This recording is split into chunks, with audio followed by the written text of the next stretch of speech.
you do when you see something that you don't want to see? You look away, right? But what if it's something that you can't forget? Well, you never forget. You just don't want to remember.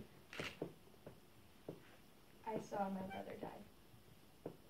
I watched him get murdered. The worst part is that I didn't do anything to help him. He wouldn't let me. He made me leave him there to die. He made me go back upstairs, and he told me not to look back. He died in his room in our basement on a Tuesday morning. When we got to the hospital, there was nothing they could do. He was already gone. After car accidents, murder is the second leading cause of death among American teenagers. 48% of those deaths were friends or acquaintances of their killer. I'm sure some of you have probably heard of Emma Walker. Emma was a 16-year-old cheerleader from Knoxville, Tennessee. She was murdered in November of 2016 by her ex-boyfriend, Riley Gall. Emma had broken up with him, but he obviously wasn't over it. He was determined to get Emma's attention at any cost. Riley was sentenced to life in prison after Emma's murder.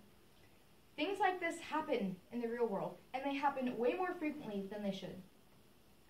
In this piece, we see what it's like for one girl to lose her brother to his crazy ex-girlfriend, then try to deal with the pain, the guilt, and the memories, even after years have passed. Guilt by Crystal Henninger. When we were little, my brother and I would walk to the park every day, and he'd push me on the swings. Each time he'd push me, I'd say higher, wanting to go all the way to the sun. On some days, the girl next door, Michelle, would tag along. She and I were about the same age, and our parents were very close. We didn't quite get along at first, but then she became my best friend. My brother was jealous. I told him that he should play with us, even though he was a year older. Eventually, they hit it off years later. They even dated for a while, but I'm getting ahead of myself. In the summers when we were kids, we'd go to the lake. It was a pretty small lake, basically a pond, but there were fish in it, so we'd feed the fish and roll down the grassy hill. Sometimes we'd land in the pond, but my brother always looked after us. And I hate myself for not looking after him. I don't care what other people tell me. I will always feel guilty about it, about everything. Do you know what it's like to lose someone so close to you that when they're gone you want to kill yourself? But you don't, because of the pain you know it would cause everybody else. So you make yourself live with it, that feeling, that guilt inside, until it drives you insane. And you start to wonder if it's even worth it. Is life really worth living if all you knew was taken from you? That's not right. But what's right? What's wrong? What is this thing we call life? For the first few days after my brother's murder, it was all I could think about. I would wake up screaming in the middle of the night because I dreamt about it.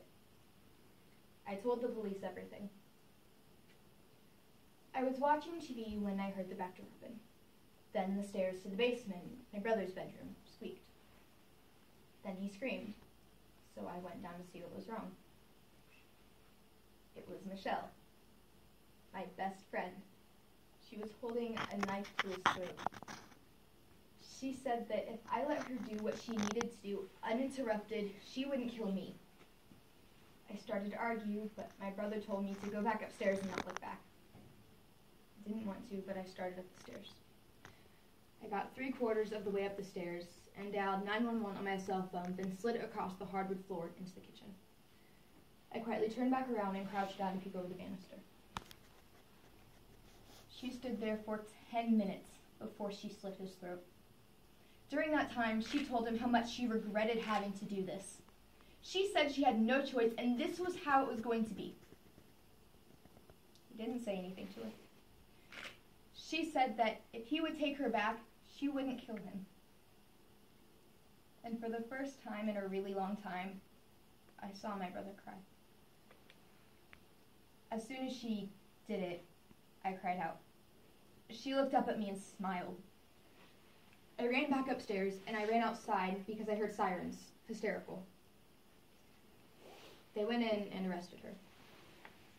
Our parents were away on a business trip, so I called them. The police had to tell them what was wrong because I was crying to her. She's been on death row for 12 years now. She killed my brother because of a broken heart, and don't even think about telling me what's wrong. She had been my best friend since I was a little girl. Why didn't I see it coming? How could I have been so blind? They had dated for about 3 months when they were both in college. She started to get really possessive and wouldn't let my brother and I near each other when we all hung out. He didn't like that, so he broke up with her. She seemed fine with it. Maybe there was more to it than that. Maybe this is what she wanted all along. But who knows?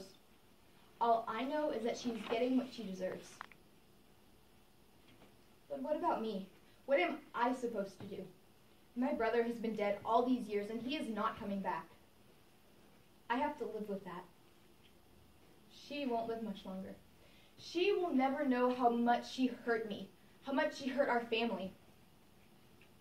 My parents got divorced shortly after the trial. Her parents had to move out of the state. Maybe she feels some pain for that at least. Maybe. But even if she does, she won't have to live with it much longer. I will. I want to forget.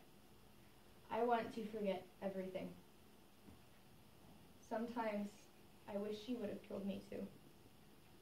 But she didn't. She didn't.